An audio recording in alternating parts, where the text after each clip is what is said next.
Hello everyone, in this video I'll be showing you the most OP level 20 sword bard build guide in Baldur's Gate 3 using just base game classes. This is going to be a very fun one because the sword bard is one of my favorite classes in the game. Now to start, we're actually going to start with the fighter because this gives us constitution saving throw proficiency. In addition, we also get heavy armor proficiency in all the weapons as well. You get an early game heal, so that's the way we're going to go here. I think that defense is the best choice because that +1 armor class is extremely nice.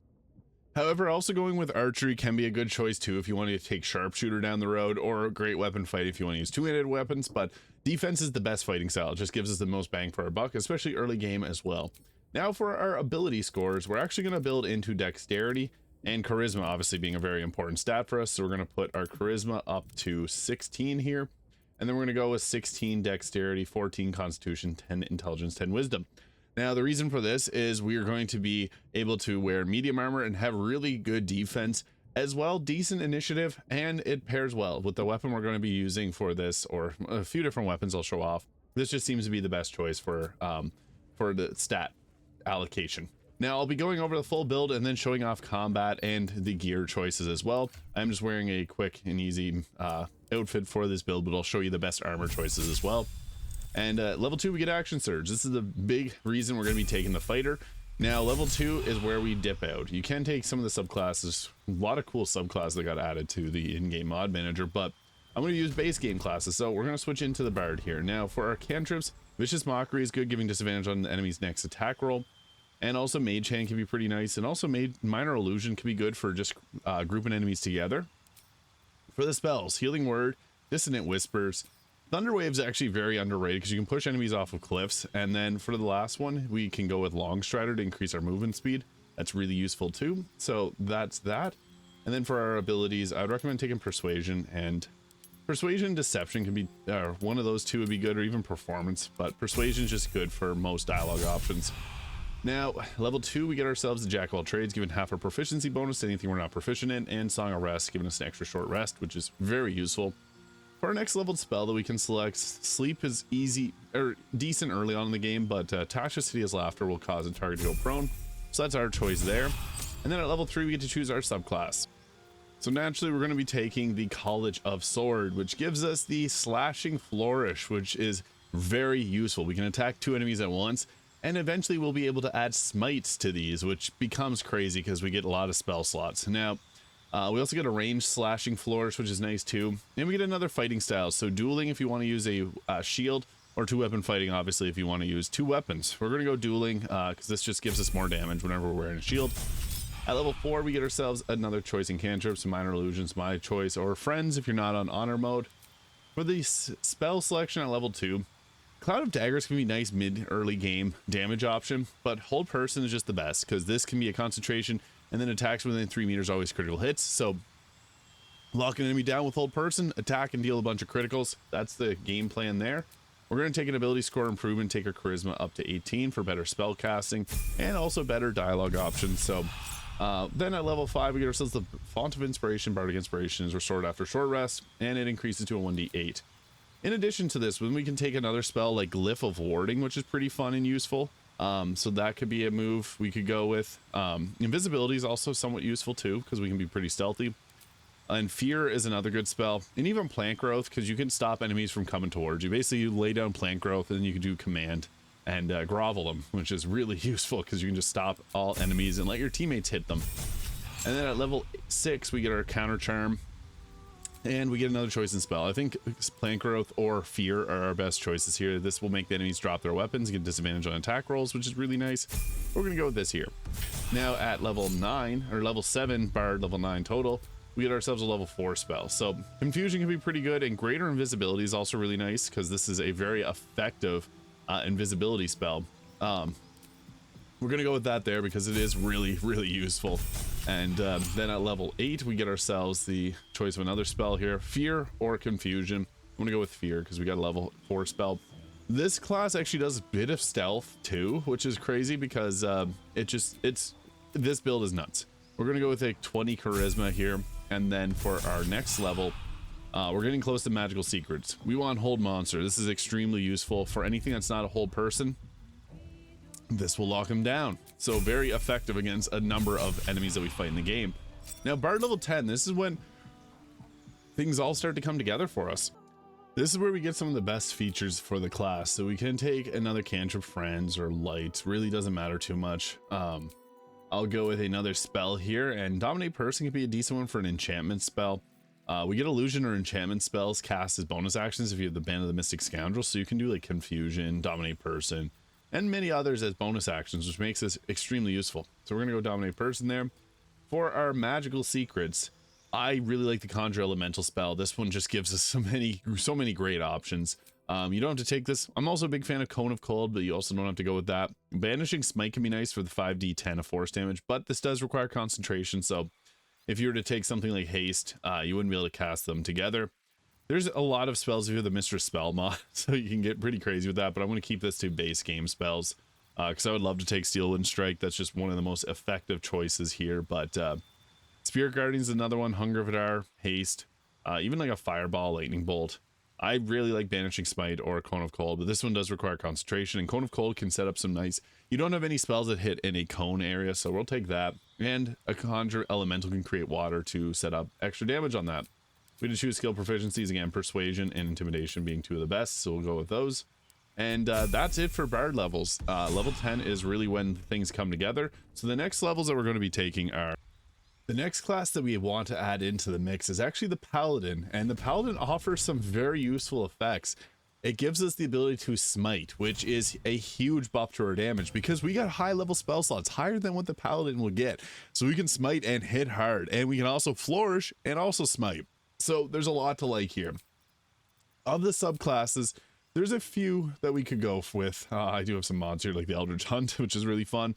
The Oathbreaker is also pretty cool too, but Oath of Vengeance gives you the Inquisitor's Might, which gives you additional radiant damage and can daze targets. This uses a bonus action, but dazing is really nice because when you daze a target, you have the chance of landing any wisdom saving throw spells much more frequently. So your commands and hold persons will hit much more frequently.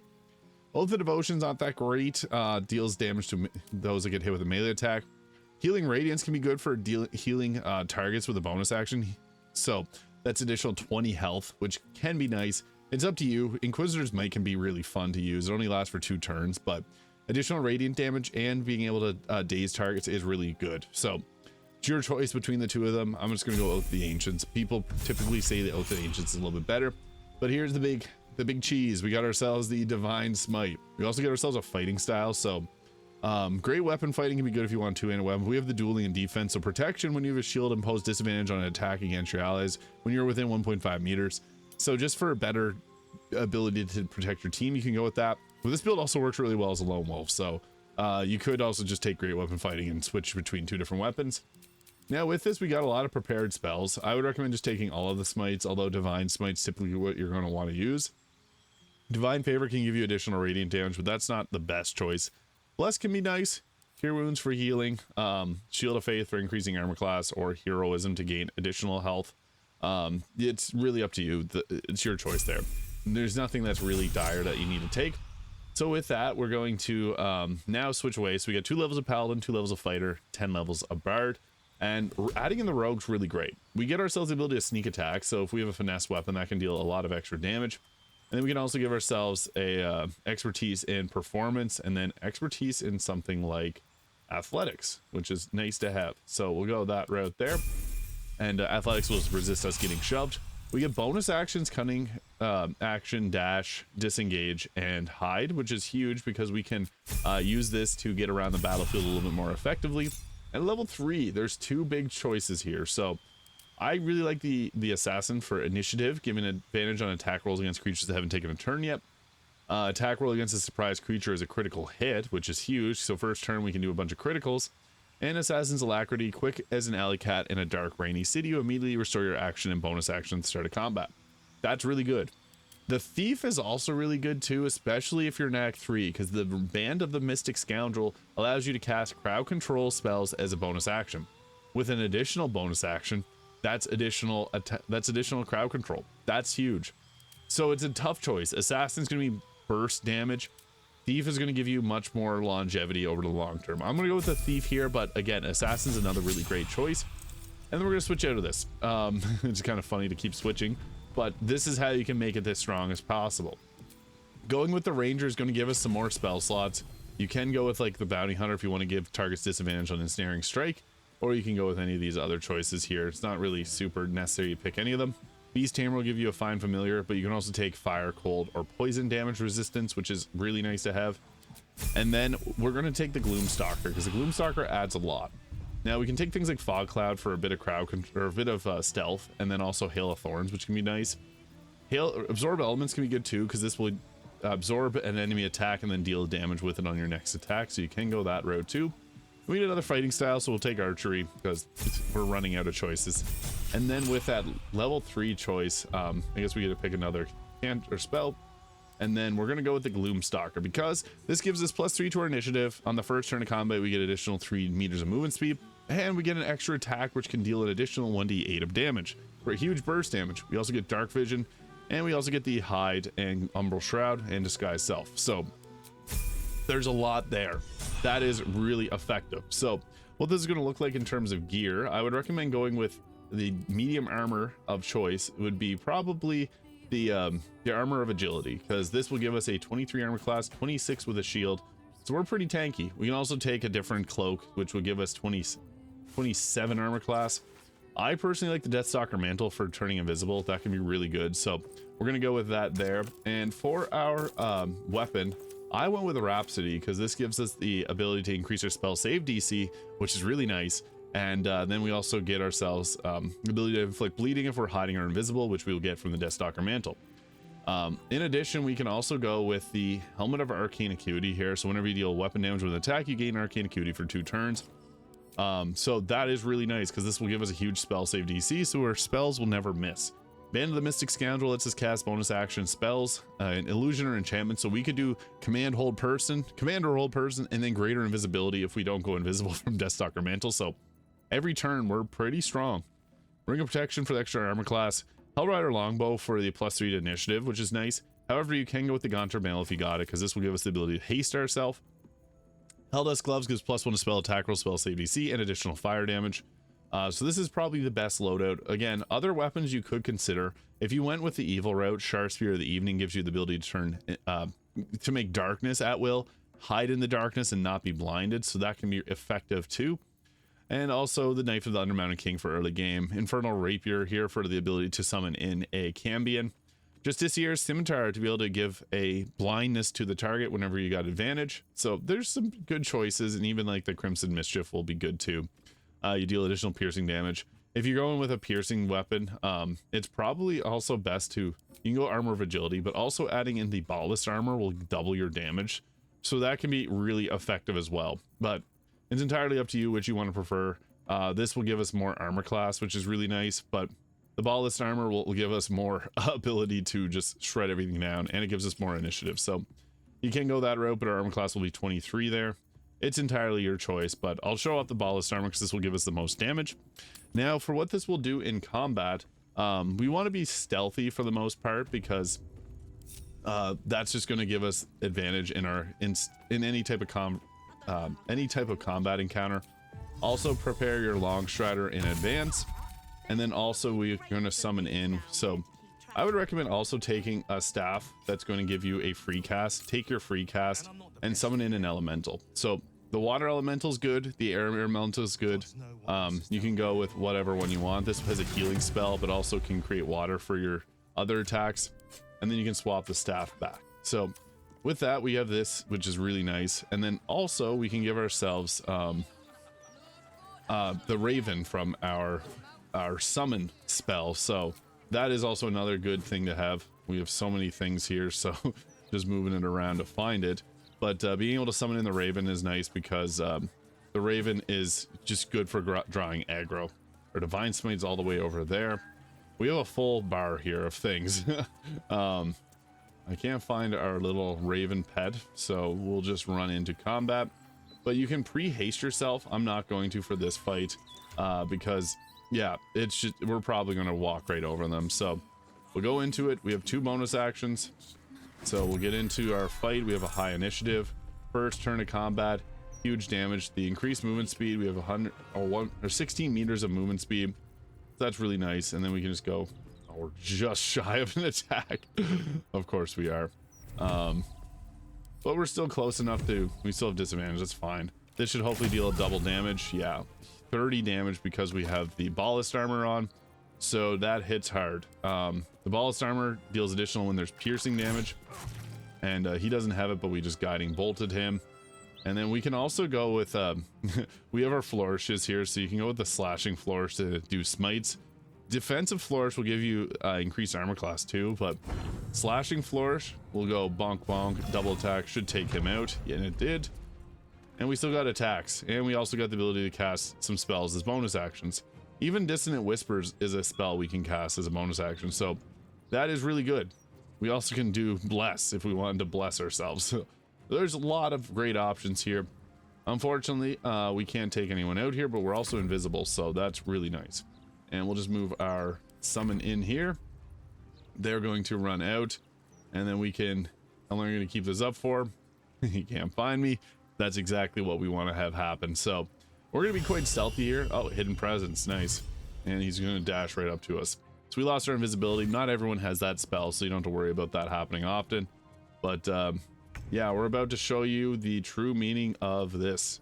Unfortunately, actually, I don't want to smite them, because if we go with a slashing flourish divine smite, they're going to hit me hard. And also if we went with this would remove my fire damage. So we'll just go with a normal slashing flourish melee and attack both of them. So boom, 48. I don't know why it didn't hit him. And we'll go with that again. It's weird. Oh, that took her out though, and we're invisible again. So what we can also do is we can go bonus action, hold person, 99% chance, and see you later, alligator. We can also, if you wanted to, you could drop any other spell here, but we'll just, I guess we can go with Dissonant Whispers. So bonk, 32 psychic damage. And we don't even have to attack with our Myrmidon. He's just here to watch. And he's held person. Our next move is obviously just going to be critical hit. Bonk. Huge damage.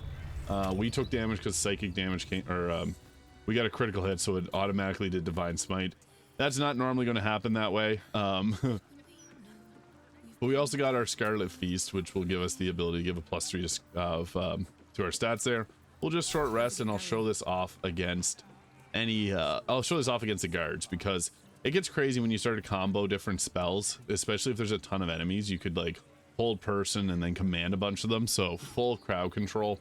It gets crazy. And then if we wanted to, if we can get a ton of them in a row, the water Myrmidon can set up a create water, and then we can use Cone of Cold to create a huge ice surface and also take down everyone. So we're gonna pre-start combat with haste here, and then we'll go into turn-based mode, and it's probably just best to go with just a normal attack, but we'll go with a slashing flourish because we'll keep it a little fancy. So we'll go with bonk bonk, double attack, and that will start combat for us. And we're hasted, so we don't care. We'll just go at it however we see fit. So you can go with a defensive flourish too, which is nice because this will give us a bit of defense, which we definitely need. That took one of them out. Then we can follow that up with, I guess we'll go with a slashing flourish. Bonk bonk. And that took them out. So we got 2 bonus actions. We'll first go, let's see, who can we grab in our hold person? Oh, we can upcast this pretty high. We'll go, I guess Celestial Haste. I can't do that, unfortunately. I also got an attack, so we can go with the Dread Ambusher attack. Advantage. That did a good amount of damage. And we lost our invisibility. But we can go with, if I didn't have haste, this would be a lot easier. We'll go command grovel, upcasted. Boom, boom, boom, boom, and boom. Out of sight. Boom. So that'll set those down to stay groveled. So that's really useful. And then we can also go over here, and since we have haste, we're pretty strong. We can also action surge. So that's why we took fighter. I didn't even use action surge previously, but I guess we could go for a slashing flourish here and hit both of them here. So boom, that took out both of them. Crazy. and then go for a divine smite on this one. That hopefully should do enough damage. Nice, that did. And then we can go back. We still got a bonus action, so everyone that we can see is crowd controlled, so not really much else to do. So we can just go with like a dissonant whispers. We don't have enough movement speed. That's fine. We can also go with greater invisibility if we wanted to use if we didn't have the ability to, or if we didn't have anything else concentrating. We also got the Scarlet Feast, which will give us a +3 bonus to makes your next hit a critical hit, or consume to give hostile creatures disadvantage on saving throws against your spells. So really nice. We'll give this for a free crit as a bonus action ability. So since we got 2 of them, we got lots of options. They're going to try and ensnare that, which doesn't even matter. He's just there to pull aggro. That's a nice thing about using a summon, is they're very tanky. So we'll just go here with the icicle attack. Boom, boom, boom.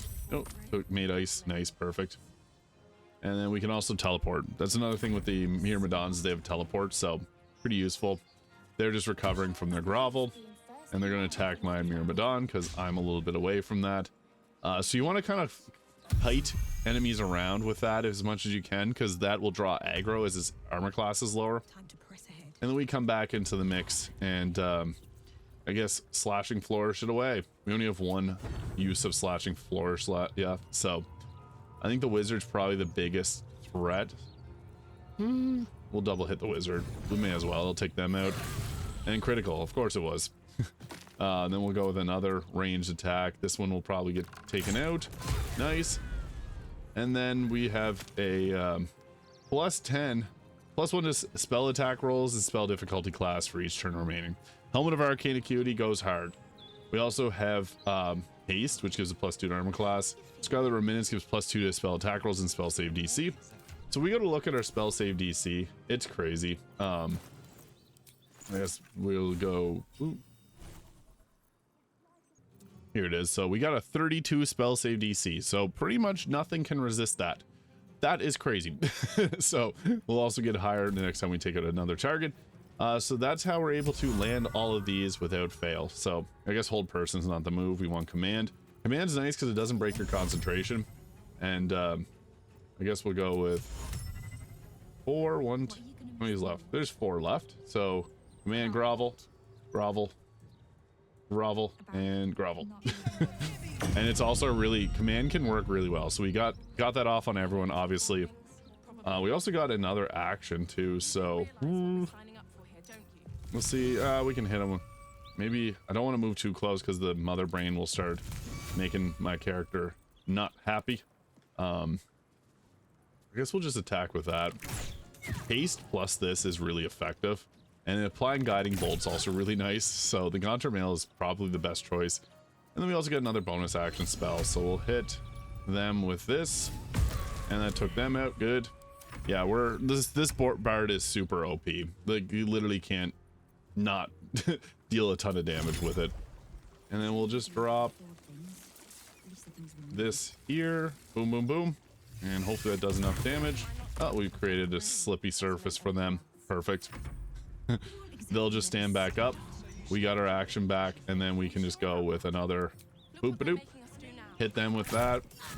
That didn't take them out. We got guiding bolt off. We'll hit them with that, and that took them out. So then we can just go with our command grovel again, which is just, it's silly. This feels like a cheat code. Command grovel, you're going down.